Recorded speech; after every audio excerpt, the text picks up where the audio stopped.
ये कहकर वहां से वो चली गई। निर्मला बच्चे को रोते हुए देखकर वहां से उठी। उसने उसे छाती से लगा लिया और गोद में लिए अपने कमरे में लेकर चली गई। उसे चुमकारने लगी, लेकिन बालक और भी सिसक सिसक कर रोने लगा। उसका अबोध हृदय इस प्यार में वो मातृ प्रेम नहीं पाता था जिससे सदैव वो वंचित रह गया था। ये वात्सल्य न था, ये केवल दया थी। ये वो वस्तु थी जिस पर उसका कोई अधिकार नहीं था, जो केवल भिक्षा के रूप में उसे दी जा रही थी। पिता ने पहले भी एक दो बार मारा था जब उसकी माँ जीवित थी, लेकिन तब उसकी माँ उसे छाती से लगाकर रोती नहीं थी। वो अप्रसन्न होकर उससे बोलना छोड़ देती थी, यहाँ तक कि वो स्वयं ही थोड़ी देर बाद कुछ भूलकर फिर माता के पास दौड़ जाता था। शरारत के लिए सजा पाना तो उसकी समझ में आता था, लेकिन मार खाने पर चुमकारा जाना उसकी समझ में नहीं आता था। मातृ प्रेम में कठोरता होती थी, लेकिन मृदुलता से मिली हुई। इस प्रेम में करुणा थी, पर वो कठोरता नहीं थी जो आत्मीयता का गुप्त संदेश देती है। स्वस्थ अंग की परवाह कौन करता है, लेकिन वही अंग जब किसी वेदना से टपकने लगता है तो उसे ठेस और धक्के से बचाने का यत्न किया जाता है।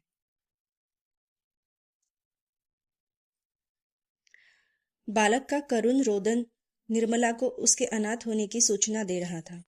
वो बड़ी देर तक निर्मला की गोद में बैठा रोता रहा और रोते रोते सो गया। निर्मला ने उसे चारपाई पर सुलाना चाहा तो बालक अपनी दोनों कोमल बाहें उसके गर्दन में डाले ऐसा चिपट गया मानो नीचे कोई गड्ढा हो। शंका और भय इसके कारण उसका मुख विकृत हो गया। निर्मला ने फिर बालक को गोद में उठा लिया। चारपाई पर नहीं सुला सकी। इस समय बालक को गोद में लिए हुए उसे वो तुष्टि हो रही थी जो अब तक कभी नहीं हुई थी। आज पहली बार उसे आत्मवेदना हुई, जिसके बिना आंख नहीं खुलती, अपना कर्तव्य मार्ग नहीं समझता। वो मार्ग अब दिखाई देने लगा। उस दिन अपने प्रगाढ़ प्रणय का सबल प्रमाण देने के बाद मुंशी तोताराम को आशा हुई थी कि निर्मला के मर्मस्थल पर मेरा सिक्का जम जाएगा, लेकिन उनकी ये आशा भी लेश मात्र पूरी नहीं हुई। बल्कि पहले तो वो कभी कभी उनसे हंसकर बोला करती थी, लेकिन अब बच्चों में ही लगी रहती है। बच्चों के लालन पोषण में व्यस्त रहती है। जब भी घर आते तो बच्चे उसके पास बैठे रहते। कभी देखते कि उन्हें वो खिला रही है, कभी कभी कपड़े पहना रही है, कभी कोई खेल खेल रही है और कभी कोई कहानी सुना रही है। निर्मला का तृषित हृदय प्रणय की ओर से निराश होकर इस अवलंब ही को गनीमत समझने लगा। बच्चों के साथ हंसने खेलने में उसकी मातृकल्पना तृप्त होती थी।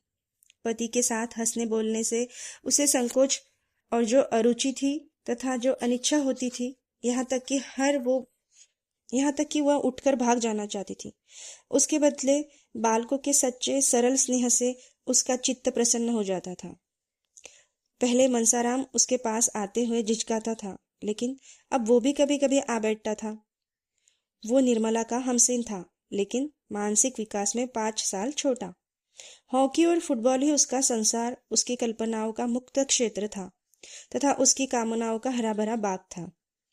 इखरे बदन का छरहरा सुंदर हसमुख लज्जाशील बालक था, जिसका घर से केवल भोजन का नाता था। बाकी सारे दिन न जाने कहाँ घुमा करता था। निर्मला उसके मुंह से खेल की बातें सुनकर थोड़ी देर के लिए अपनी चिंताओं को भूल जाती थी। चाहती थी कि एक बार फिर वही दिन आ जाए जब वो गुड़िया गुड़िया खेलती थी और उसके ब्याह रचाया करती थी, जिसे अभी छोड़े हुए बहुत दिन गुजर चुके थे। मुंशी तोताराम अन्य एकांत सेवी मनुष्यों के भांति विषय जीव थे। कुछ दिनों तो वो निर्मला के और सैर तमाशे दिखाते रहे, लेकिन जब देखा कि इसका कुछ भी फल नहीं हो रहा तो फिर एकांत सेवन करने लगे।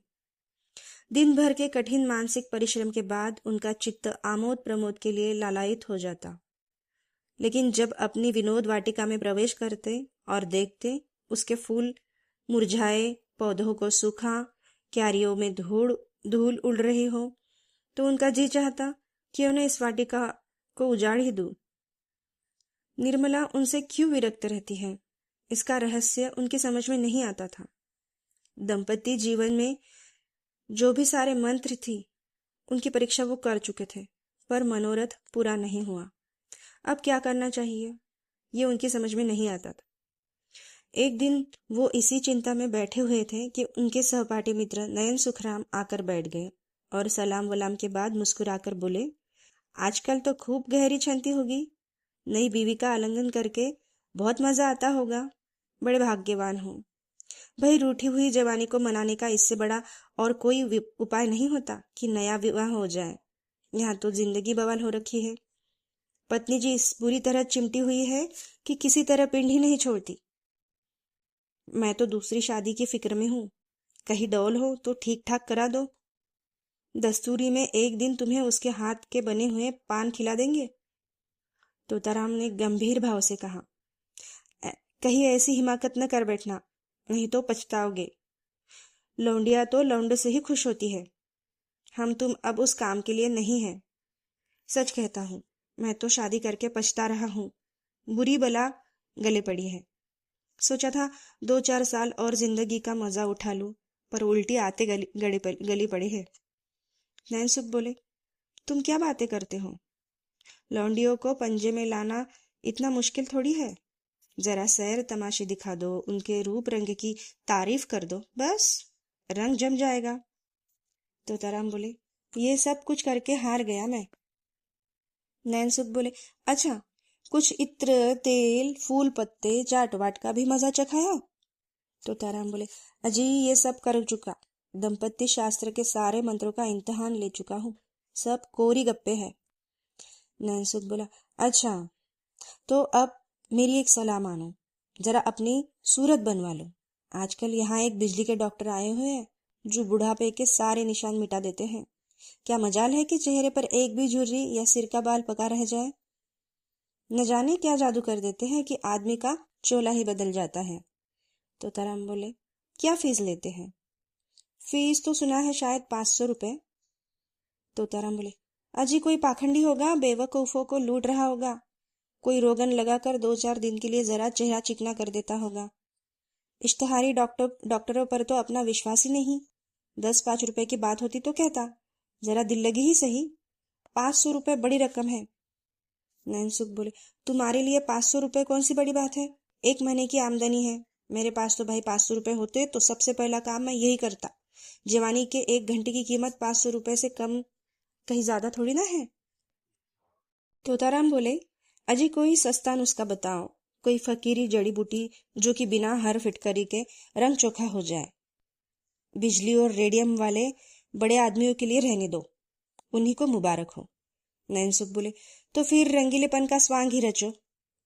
ये ढीला ढाला कोट फेंको, तंजेब की चुस्त अचकन हो, चुन्नटदार पैजामा, गले में सोने की जंजीर पड़ी हुई, सिर पर जयपुरी साफा बंधा हुआ, आंखों में सुरमा और बालों में हिना का तेल पड़ा हुआ। तो उनका पिचकना भी जरूरी है। दोहरा कमरबंद बांधो, जरा तकलीफ तो होगी, अचकन सज उठेगी। खिजाब मैं ला दूंगा। 150 गजलें याद कर लो तुम, अगर मौके मौके में शेर पड़ जाओ। बातों में रस भरा हो, ऐसा मालूम हो कि तुम्हें दीन और दुनिया की कोई फिक्र नहीं है, बस जो कुछ है प्रियतमा ही है। जवामर्दी और साहस के काम करने का मौका ढूंढते रहो। रात को झूठ मूठ शोर करो, चोर चोर चोर, और तलवार लेकर अकेले पिल पड़ो। हाँ, जरा मौका देख लेना, ऐसा न हो कि सचमुच कोई चोर आ जाए और तुम उसके पीछे दौड़ो, नहीं तो सारी कलई खुल जाएगी और मुफ्त के उल्लू बनोगे। उस वक्त तो जवामर्दी इसी में है कि दम साधे खड़े हो जाओ, जिससे वह समझ जाए कि तुम्हें खबर ही नहीं हुई। लेकिन जो ही चोर भाग खड़ा हुआ, तुम भी उछलकर बाहर निकलो और तलवार लेकर बोलो, कहाँ गया? कहते कहते दौड़ो। ज्यादा नहीं, 1 महीना मेरी बातों को करके देखो, इम्तिहान देखो। अगर वो तुम्हारा दम न भरने लगे तो जो जुर्माना तुम कहो वो दे दूं। तोताराम ने उस वक्त तो ये बातें हंसी में उड़ा दी, जैसा कि एक व्यवहार कुशल व्यक्ति को करना चाहिए था। लेकिन कुछ बातें उनके मन में बैठ गई, उनका असर पड़ने में कोई संदेह नहीं था। धीरे धीरे रंग बदलने लगे, जिसमें लोग खटक न जाए। पहले बालों से शुरू किया, फिर सुरमे की बारी आई, यहाँ तक कि 1-2 महीने में उनका कलेवर ही बदल गया। गजलें याद करने का प्रस्ताव तो हास्यास्पद था, लेकिन वीरता की डिंग मारने में कोई हानि नहीं थी। उस दिन से वो रोज अपनी जवामर्दी का कोई न कोई प्रसंग अवश्य छेड़ लेते। निर्मला को संदेह होने लगा कि इन्हें कहीं उन्माद का रोग तो नहीं हो गया। जो आदमी मूंग की दाल और मोटे आटे के 2 फुलके खाकर भी नमक सुलेमानी कर रहा हो, उसके छैलेपन पर उन्माद का संदेह तो आश्चर्य होगा। निर्मला पर इस पागलपन का और क्या रम जमता। हाँ, उसे उन पर दया जरूर आने लगी। क्रोध और घृणा का भाव जाता रहा। क्रोध और घृणा उन पर होती है जो अपने होश में होते हुए। पागल आदमी की तो दया ही आती है, वो दया के पात्र ही है। वो बात में उनकी चुटकियां लेती, उनका मजाक उड़ाती, जैसे लोग पागलों के साथ किया करते हैं। हाँ, इसका ध्यान रखती कि वो समझ न जाए। वो सोचती बेचारा अपने पाप का प्रायश्चित कर रहा है। ये सारा स्वांग केवल इसलिए है कि मैं अपना दुख भूल जाऊं। आखिर अब भाग्य तो नहीं बदल सकती, इस बेचारे को क्या जलाऊं। एक दिन रात को 9 बजे तोताराम बाके बने हुए सैर करके लौटे और निर्मला से बोले, आज 3 चोरों से सामना हो गया। जरा शिवपुर की तरफ चला गया था। अंधेरा था ही। जो ही रेल की सड़क के पास पहुंचा तो 3 आदमी तलवार लिए हुए न जाने किधर से आ पड़े। यकीन मानो, तीनों काले देव थे। मैं बिल्कुल अकेला, पास में सिर्फ ये छड़ी थी। उधर तीनों तलवार बांधे हुए होश उड़ गए। समझ गया कि जिंदगी का यही तक साथ था। मगर मैंने सोचा था, मरता ही हूं तो वीरों की मौत मरूं। इतने में एक आदमी ने ललकार कर कहा, रख दे, तेरे पास जो भी कुछ है, चुपके से निकल जा यहाँ पे और चला जा। मैं छड़ी संभाल कर खड़ा हो गया और बोला, मेरे पास तो सिर्फ ये छड़ी है और इसका मूल्य एक आदमी का सिर है। मेरे मुंह से इतना निकलना था कि तीनों तलवार खींचकर मुझ पर झपट पड़े और मैं उनके वारों को छड़ी पर रोकने लगा। तीनों झल्ला झल्ला कर वार करते थे। खटाके की आवाज होती थी और मैं बिजली की तरह झपट कर उनके वारों को काट देता था। कोई 10 मिनट तक तीनों ने खूब तलवार के जोहर दिखाए, पर मुझ पर खरोच तक न आई। मजबूरी ये थी कि मेरे हाथ में तलवार नहीं थी। यदि कहीं तलवार होती तो एक को जीता न छोड़ता। खैर, कहाँ तक बयान करूं। उस वक्त मेरे हाथों की सफाई देखने काबिल थी। मुझे खुद पर आश्चर्य हो रहा है कि ये चपलता मुझ में कहां से आ गई। जब तीनों ने देखा कि यहाँ दाल नहीं गलने वाली, तो तलवार म्यान में रख ली और पीठ ठोककर बोले, जवान, तुम सा वीर आज तक नहीं देखा। हम तीनों के 300 पर भारी है। गांव गांव के ढोल बजाकर लूटते हैं, पर आज तुमने हमें नीचा दिखा दिया। हम तुम्हारा लोहा मान गए। ये कहकर तीनों फिर नजर से गायब हो गए। निर्मला ने गंभीर भाव से मुस्कुराकर कहा, इस छड़ी पर तो तलवार के बहुत से निशान बने होंगे, है ना? मुंशी जी ने इस शंका के लिए तैयारी नहीं की थी, पर कोई जवाब देना तो आवश्यक था। बोले, मैं वारों को बराबर खाली कर देता था। 2-4 चोटें पड़ी होंगी छड़ी पे, तो भी उचट्टी होंगी, जिनसे कोई निशान नहीं पड़ सकता था। अभी उनके मुंह से पूरी बात भी नहीं निकली थी कि सहसा रुक्मिणी देवी बदहवास दौड़ती हुई आई और हाँफते हुए बोली, तोता है कि नहीं? मेरे कमरे में सांप निकल आया है, मेरी चारपाई के नीचे बैठा हुआ है। मैं उठकर भागी। मुआ कोई 2 गज का होगा, फन निकाल कर बैठा है। जरा चलो तो, डंडा लेते चलना। तोताराम के चेहरे का रंग उड़ गया, मुंह पर हवाइयां छूटने लगी, मगर मन के भावों को छिपाकर बोले, सांप यहाँ कहाँ? तुम्हें धोखा हुआ होगा, कोई रस्सी होगी। रुक्मिणी बोली, अरे मैंने अपनी आंखों से देखा है, जरा चलकर तो देखना। है, मर्द होकर डरता है। मुंशी जी घर से तो निकले, लेकिन बरामदे में फिर ठिठक गए। उनके पांव ही नहीं उठते थे। कलेजा धड़धड़ कर रहा था। सांप बड़ा क्रोधी जानवर है, कहीं काट ले तो मुफ्त में प्राण से हाथ धोना पड़े। बोले, डरता नहीं हूं, सांप ही तो है, शेर थोड़ी ना है। मगर सांप पर लाठी नहीं असर करती। जाकर किसी को भेजो, किसी के घर से भाला लाओ। ये कहकर मुंशी जी लपके हुए बाहर चले गए। मनसाराम बैठा खाना खा रहा था। मुंशी जी तो बाहर चले गए। इधर वो खाना छोड़ अपनी हॉकी का डंडा हाथ में ले कमरे में घुस गया और तुरंत चारपाई खींच ली। सांप मस्त था, भागने के बदले फन निकालकर खड़ा हो गया। मनसाराम ने चारपाई की चादर उठाकर सांप के ऊपर फेंक दी और ताबड़तोड़ 3-4 डंडे कसकर जमाए। सांप चादर के अंदर तड़प तड़प कर मर गया। तब उसे डंडे पर उठाया, वो बाहर चला गया। मुंशी जी कई आदमियों के साथ आ रहे थे। मनसाराम को सांप लटकाए आते देखा तो सहसा उनके मुंह से चीख निकल पड़ी, मगर फिर संभल गए और बोले, मैं तो आ ही रहा था, तुमने क्यों जल्दी की? दे दो, कोई फेंक आए। ये कहकर बहादुरी के साथ रुक्मिणी के कमरे के द्वार पर जाकर खड़े हो गए और कमरे को खूब देखभाल कर मूंछों पर दाव देते हुए निर्मला के पास जाकर बोले, मैं जब तक आऊं मनसाराम ने ही मार डाला। बेसमझ लड़का डंडा लेकर दौड़ पड़ा। सांप हमेशा भाले से मारना चाहिए, यही तो लड़कों में ऐब है। मैंने ऐसे ऐसे कितने सांप मारे हैं, सांप को खिला खिला कर मारता हूं, कितने को ही तो मुट्ठी में पकड़ पकड़ कर मसल दिया है। रुक्मिणी ने कहा, जाओ भी, देख ली तुम्हारी मर्दानगी। मुंशी जी झेप कर बोले, अच्छा जाओ, मैं डरपोक सी सही, तुमसे कुछ मुझे इनाम तो नहीं चाहिए, जाकर महाराज से कहो खाना निकाले। मुंशी जी तो भोजन करने गए और निर्मला द्वार के चौखट पर खड़ी सोच रही थी, भगवान, क्या इन्हें सचमुच कोई भीषण रोग हो गया है? क्या मेरी दशा की और भी दारुण बनते जा रहे हैं? मैं इनकी सेवा कर सकती हूँ, सम्मान कर सकती हूँ, अपना जीवन इनके चरणों पर अर्पण कर सकती हूँ, लेकिन वो नहीं कर सकती जो मेरे किए नहीं हो सकता। अवस्था का भेद मिटाना मेरे वश की बात नहीं है। ये मुझसे चाहते क्या है? समझ गई। ओ, ये बात है। ये बात पहले ही समझ जाती तो इनको इतनी तपस्या नहीं करनी पड़ती, इतने स्वांग नहीं भरने पड़ते। उस दिन से निर्मला का रंग ढंग बदलने लगा। उसने अपने को कर्तव्य पर मिटा देने का निश्चय कर लिया। अब तक नैराश्य के संताप में उसने कर्तव्य पर ध्यान ही नहीं दिया था। उसके हृदय में विप्लव की ज्वाला सी दहकती रहती थी, जिसकी असह्य वेदना से उसे संध्याहीन सा कर दिया था। अब उस वेदना का वेग शांत होने लगा। उसे ज्ञात हुआ कि मेरे लिए जीवन में कोई आनंद नहीं है।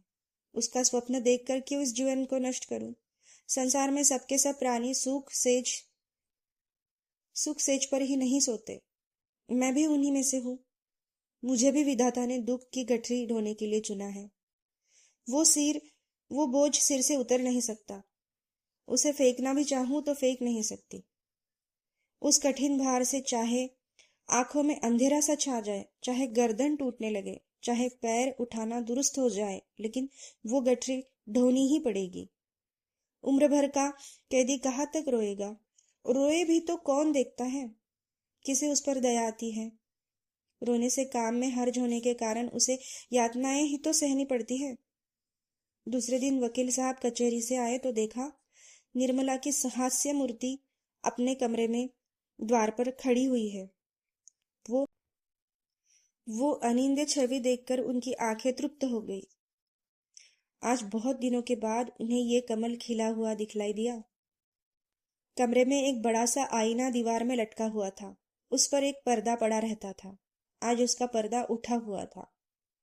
वकील साहब ने कमरे में कदम रखा तो शीशे पर निगाह पड़ी। अपनी सूरत साफ साफ दिखाई दी। उनके हृदय में चोट सी लग गई। दिन भर के परिश्रम से मुख की कांति मलिन हो गई थी। भांति भांति के पौष्टिक पदार्थ खाने पर भी गालों की झुर्रियां साफ दिखाई दे रही थी। तोंद कसी होने पर भी किसी मुंहजोर के घोड़े के भांति बाहर निकली हुई थी। आईने के ही सामने किंतु दूसरी ओर ताकती हुई निर्मला खड़ी थी। दोनों सूरतों में कितना अंतर था। एक रत्नजड़ित विशाल भवन, दूसरा टूटा हुआ खंडर। वो उस आईने की ओर न देख सके। अपनी ये हीनावस्था उनके लिए असह्य थी। वो आईने के सामने से हट गए। उन्हें अपनी ही सूरत से घृणा होने लगी। फिर इस रूपवती कामिनी का उनसे घृणा करना कोई आश्चर्य की बात नहीं थी। निर्मला की ओर ताकने का भी उन्हें साहस नहीं हुआ। उसकी ये अनुपम छवि उनके हृदय का शूल बन गई। निर्मला ने कहा, आज इतनी देर कहाँ लगाई? दिन भर राह देखते देखते आंखें फूट जाती है। तोताराम ने खिड़की की ओर ताकते हुए जवाब दिया, मुकदमों के मारे दम निकल जाता है, छुट्टी भी नहीं मिलती। अभी एक मुकदमा और था, लेकिन मैं सिरदर्द का बहाना बना के भाग खड़ा हुआ। निर्मला बोली, तो क्या इतने मुकदमे लेते ही क्यों हो? काम उतना ही करना चाहिए जितना आराम से हो सके।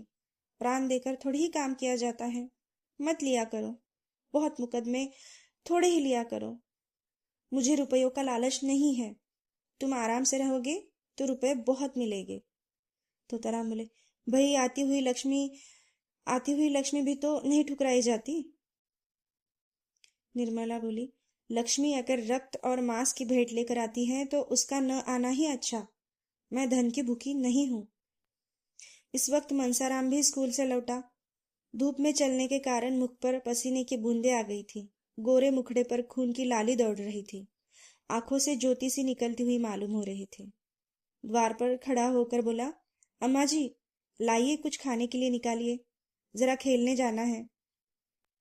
निर्मला बोली, कब तक आओगे? और एक गिलास में पानी लाई, तश्तरी में कुछ मेवे रखकर मनसाराम को दिए। मनसाराम बोला, कह नहीं सकता, गोरों के साथ हॉकी का मैच है। बरेक यहाँ से बहुत दूर है। निर्मला बोली, भाई जल्दी आना, खाना ठंडा हो जाएगा। तो कहोगे मुझे भूख नहीं है। मनसाराम ने निर्मला की ओर सरल स्नेह भाव से देखकर कहा, मुझे देर हो जाए तो समझ लीजिएगा वही खा रहा हूँ, मेरे लिए बैठने की जरूरत नहीं। वो चला गया तो निर्मला बोली, पहले तो घर में नहीं आते थे, मुझसे बोलते हुए शर्माते थे। किसी चीज की जरूरत होती तो बाहर से ही मंगवा लेते। जब मैंने बुलाकर कहा तब से आने लगे हैं। तोताराम ने कुछ चिढ़कर कहा, कि तुम्हारे पास खाने पीने की चीजें मांगने क्यों आता है? दीदी से मांगा करे। निर्मला ने ये बात प्रशंसा पाने के लिए कही थी। वो ये दिखाना चाहती थी कि मैं तुम्हारे लड़कों को कितना चाहती हूँ। ये कोई बनावटी प्रेम नहीं था, उसे लड़कों से सचमुच स्नेह था। उसके चरित्र में अभी तक बाल भाव ही प्रधान था। उसमें वही उत्सुकता, वही चंचलता, वही विनोद प्रियता विद्यमान थी और बालकों के साथ उसकी ये बालवृत्तियां प्रफुल्लित होती थी। पत्नी सुलभ ईर्ष्या अभी तक उसके मन में उदय नहीं हुई थी, लेकिन पति को प्रसन्न होने के बदले नाक सिसोड़ने के आशय न समझकर बोली, मैं क्या जानूं उनसे क्यों नहीं मांगते, मेरे पास आते हैं तो दुत्कार थोड़ी ना देती। अगर ऐसा करूं तो यही होगा कि ये लड़के को देखकर जलती है। मुंशी जी ने इसका कुछ जवाब नहीं दिया, लेकिन आज उन्होंने मुवक्किलों से बातें नहीं की, सीधे मनसाराम के पास गए और इसका इम्तिहान लेने लगे। ये जीवन में पहला ही अवसर था कि इन्होंने मनसाराम या किसी लड़के को शिक्षोन्नति के विषय में इतनी दिलचस्पी दिखाई हो। उन्हें अपने काम से सिर उठाने की फुर्सत नहीं मिलती थी। उन्हें इन विषयों को पढ़े हुए 40 वर्ष हो गए थे। तब से उनकी और आंख तक नहीं उठाई थी। वो कानूनी पुस्तकों और पत्रों के सिवा कुछ और नहीं पढ़ते थे। इसका समय ही नहीं मिलता था, पर आज उन्हीं विषयों से मनसाराम की परीक्षा लेने लगे। मनसाराम जहीन था और इसके साथ ही मेहनती भी था। खेल में टीम का कैप्टन होने पर भी वो क्लास में प्रथम रहता था। जिस पाठ को एक बार देख लेता, पत्थर सी लकीर हो जाती थी। मुंशी जी को उतावली में ऐसे मार्मिक प्रश्न तो सूझे नहीं, जिनके उत्तर देने में चतुर लड़के को भी कुछ सोचना पड़ता, और ऊपरी प्रश्न को मनसाराम ने चुटकियों में उड़ा दिया। कोई सिपाही अपने शत्रु पर खाली वार जाते देख जैसे झल्ला झल्ला कर और भी तेजी से वार करता है, उसी भांति मनसाराम के जवाबों को सुन सुनकर वकील साहब और भी झल्लाते। वो कोई ऐसा प्रश्न करना चाहते थे जिसका जवाब मनसाराम दे ना सके। देखना चाहते थे कि इसका कमजोर पहलू कहाँ है। ये देखकर अब उन्हें संतोष नहीं हो सकता था कि वो क्या करता है। वो ये देखना चाहते थे कि वो क्या नहीं कर सकता।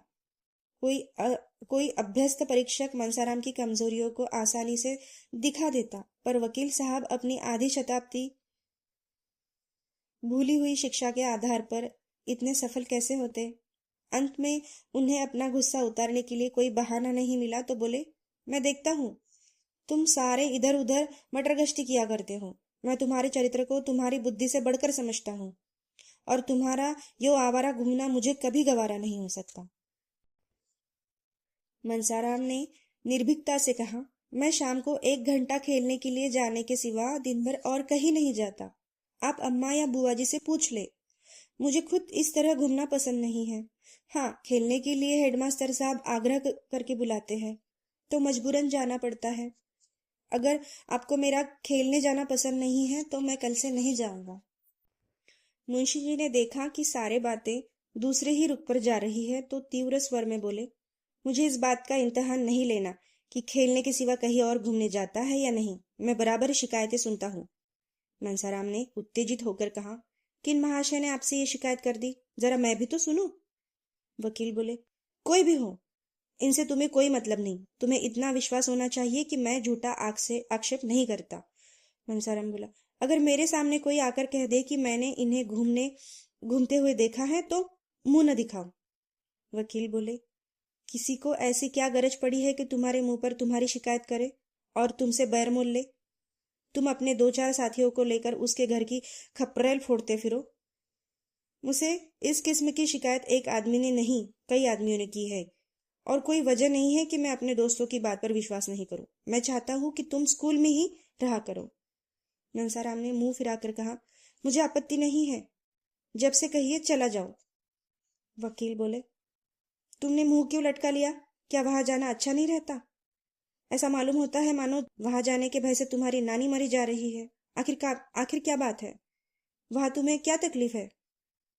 मनसाराम छात्रालय में रहने के लिए उत्सुक नहीं था, लेकिन जब मुंशी जी ने यही बात कह दी और इसका कारण पूछा तो वो अपनी झेप मिटाने के लिए प्रसन्न चित्त होकर बोला, मुंह क्यों लटकाऊं? मेरे लिए घर जैसे वैसे बोर्डिंग हाउस। तकलीफ भी होगी और नहीं भी। मैं कल से चला जाऊंगा। हाँ, अगर जगह न खाली हुई तो मजबूरी है। मुंशी जी वकील थे, समझ गए कि यह लौंडा कोई ऐसा बहाना ढूंढ रहा है जिसमें मुझे वहां जाना ही ना पड़े और कोई इल्जाम भी सिर पर ना आ जाए। बोले, सब लड़कों के लिए वहां पे जगह है और तुम्हारे लिए जगह नहीं है। मनसाराम बोला, कितने ही लड़कों को जगह नहीं मिली है और वे बाहर किराए के मकानों में पड़े हुए हैं। अभी बोर्डिंग हाउस में एक लड़के का नाम कट गया तो 50 अर्जियां उस जगह के लिए आई थी। वकील साहब ने ज्यादा तर्क वितर्क करना उचित नहीं समझा। मनसाराम को कल तैयार रहने की आज्ञा दी और बग्गी तैयार कराई और सैर करने चले गए। इधर कुछ दिनों से वो शाम को प्रायः सैर करने चले जाया करते थे। किसी अनुभवी प्राणी ने बतलाया कि दीर्घ जीवन के लिए इससे बढ़कर कोई मंत्र नहीं। उनके जाने के बाद मनसाराम आकर रुक्मिणी से बोला, बुआ जी, बाबूजी ने मुझे कल से स्कूल में रहने को कहा है। रुक्मिणी विस्मित होकर पूछा, क्यों? मनसाराम बोला, मैं क्या जानूं। कहने लगे कि तुम यहाँ आवारों की तरह इधर उधर घूमते रहते हो। रुक्मिणी बोली, तूने कहा नहीं कि मैं कहीं नहीं जाता। मनसाराम बोला, तुम्हारी नहीं कहा क्यों नहीं, मगर वो जाने और माने तब ना। रुक्मिणी बोली, तुम्हारी नई अम्मा जी की कृपा होगी और क्या। मनसाराम बोला, नहीं बुआ जी, मुझे उन पर संदेह नहीं है। वो बेचारी भूल से भी कभी ऐसा कुछ नहीं कहेगी। कोई चीज मांगने जाता हूं तो तुरंत उठकर दे देती है। रुक्मिणी बोली, तू यह त्रिया चरित्र क्या जाने, ये उनकी लगाई हुई आग है। देख, मैं जाकर पूछती हूँ। रुक्मिणी झल्लाई हुई निर्मला के पास जा पहुंची। उसे आड़े हाथों लेने का, कांटों में घसीटने का, तानों से छेदने का, रुलाने का अवसर वो हाथ से जाने नहीं देती थी। निर्मला उनका आदर करती थी, उनसे दबती थी, उनके बातों का जवाब तक नहीं देती थी। वो चाहती थी कि वह सिखावन की बातें कहें, जहां मैं भूलूं वहां सुधारे, सब कामों को देख रेख करती रहे। पर रुक्मिणी उससे तनी ही रहती थी। निर्मला चारपाई से उठकर बोली, आइए दीदी, बैठिए। रुक्मिणी ने खड़े खड़े कहा, मैं पूछती हूँ, क्या तुम सबको घर से निकाल कर अकेली ही रहना चाहती हो? निर्मला ने दीनता से कहा, क्या हुआ दीदी जी? मैंने तो किसी से कुछ नहीं कहा। रुक्मिणी ने बोला, मनसाराम को घर से निकाल देती हो, 30 पर कहती हो मैंने तो किसी से कुछ नहीं कहा। क्या तुमसे इतना भी देखा नहीं जाता? निर्मला बोली, दीदी जी, तुम्हारे चरणों को छूकर कहती हूँ, मुझे कुछ भी नहीं मालूम। मेरी आंखें फूट जाए अगर इसके विषय में मैंने मुंह से कुछ बोला भी हो। रुक्मिणी बोली, क्यों व्यर्थ कस्में खाती हो? अब तक तोताराम कभी लड़कों से नहीं बोलते थे। एक हफ्ते के लिए मनसाराम ननिहाल चला गया था तो इतने घबराए कि खुद जाकर लिवाए। अब इसी मनसाराम को घर से निकालकर स्कूल में रख देते हैं। अगर लड़के का बाल भी बांका हुआ तो तुम जानोगी। वो भी बाहर नहीं रहा। उसे न खाने की सुध रहती है न पहनने की। जहाँ बैठता है वही सो जाता है। कहने को तो जवान हो गया है पर स्वभाव बालकों सा है। स्कूल में उसकी मरण हो जाएगी। वहां किसी फिक्र है कि इसने खाना खाया है या नहीं, कपड़े उतारे, कहाँ सो रहा है। जब घर में कोई पूछने वाला नहीं तो बाहर कौन पूछेगा। मैंने तुम्हें चेता दिया, आगे तुम जानो, तुम्हारा काम जाने। ये कहकर रुक्मिणी वहां से चली गई। वकील साहब सैर कर कर लौटे तो निर्मला ने तुरंत ये विषय छेड़ दिया। मनसाराम से वो आजकल थोड़ी अंग्रेजी पढ़ती थी। उसके चले जाने पर उसने पढ़ने का हरज न होगा। दूसरा कौन पढ़ाएगा? वकील साहब को अब तक ये बात मालूम नहीं थी। निर्मला ने सोचा था कि जब कुछ अभ्यास हो जाएगा तो वकील साहब को एक दिन अंग्रेजी में बातें करके चकित कर देंगी। कुछ थोड़ा सा ज्ञान तो उसने अपने घर में ही पा लिया था। अब वह नियमित रूप से पढ़ रही थी। ये जानकर वकील साहब की छाती पर सांप सा लेट गया। बोले, वो कब से पढ़ा रहा है तुम्हें? मुझसे तुमने कभी नहीं कहा। निर्मला ने उनका ये रूप केवल एक बार देखा था, जब उन्होंने सियाराम को मारते मारते बेदम कर दिया था। वही रूप और भी विकराल बनकर आज उसने फिर देखा। वो सहमकर बोली, उनके पढ़ने से तो कोई हरज नहीं होता। मैं उसी वक्त उनसे पढ़ती हूँ जब उन्हें फुर्सत रहती है। पूछ लेती हूँ कि तुम्हारा हरज हो तो जाओ। बहुधा जब वो खेलने जाते हैं तो 10 मिनट के लिए रोक लेती हूँ। मैं खुद चाहती हूँ कि उनका नुकसान न हो। बात कुछ नहीं थी, मगर वकील साहब हताश से होकर चारपाई पर गिर पड़े और माथे पर हाथ रखकर चिंता में मग्न हो गए। उन्होंने जितना समझा था बात उससे कहीं अधिक बढ़ गई थी। उन्हें अपने ऊपर क्रोध आया कि मैंने पहले ही क्यों न इस लड़के को बाहर रखने का प्रबंध किया। आजकल जो ये महारानी इतनी खुश दिखाई देती है, इसका रहस्य अब समझ में आया। पहले कभी कमरा इतना सजा सजाया न रहता था। बनाव चुनाव भी नहीं करती थी, पर अब देखता हूँ काया पालट हो गया है। जी में तो आया कि इसी वक्त चलकर मनसाराम को निकाल दे, लेकिन प्रौढ़ बुद्धि ने समझाया कि इस अवसर पर क्रोध की जरूरत नहीं है। कहीं इसने भाप लिया तो गजब ही हो जाएगा। हाँ, जरा इसके मनोभावों को टटोलना चाहिए। वकील साहब गंभीरता से बोले, ये तो मैं जानता हूँ कि तुम्हें 2-4 मिनट पढ़ाने से उसे हरज नहीं होता, लेकिन आवारा लड़का है। अपना काम न करने का उसे एक बहाना तो मिल जाता है। कल अगर फेल हो गया तो साहब कह देगा, मैं तो दिन भर पढ़ाता रहता था। मैं तुम्हारे लिए कोई मिस नौकर रख देता हूँ। कुछ ज्यादा खर्च नहीं होगा। तुमने मुझसे पहले कहा ही नहीं। ये तुम्हें भला क्या पढ़ाता होगा, 2-4 शब्द बताकर भाग जाता होगा। इस तरह तो तुम्हें कुछ आएगा भी नहीं। निर्मला ने तुरंत इस आक्षेप का खंडन किया। नहीं, ये बात तो नहीं। वो मुझे दिल लगाकर पढ़ाते हैं और उनकी शैली भी कुछ ऐसी है कि पढ़ने में मन लगता है। आप एक दिन जरा उनका समझाना देखिए। मैं तो समझती हूँ कि मिस इतने ध्यान से नहीं पढ़ाएगी। मुंशी जी अपनी प्रश्न कुशलता पर मूछों पर ताव देते हुए बोले, दिन में एक ही बार पढ़ाते हैं या कई बार? निर्मला अब भी इन प्रश्नों का आशय नहीं समझी। बोली, पहले तो शाम ही को पढ़ा देते थे, अब कई दिनों में एक बार ही आकर पढ़ा देते हैं। वो तो कहते हैं कि मैं अपने क्लास में सबसे अच्छा हूँ। अभी परीक्षा में इन्हीं को प्रथम स्थान मिला था। फिर आप कैसे समझते हैं कि इनका पढ़ने में जी नहीं लगता?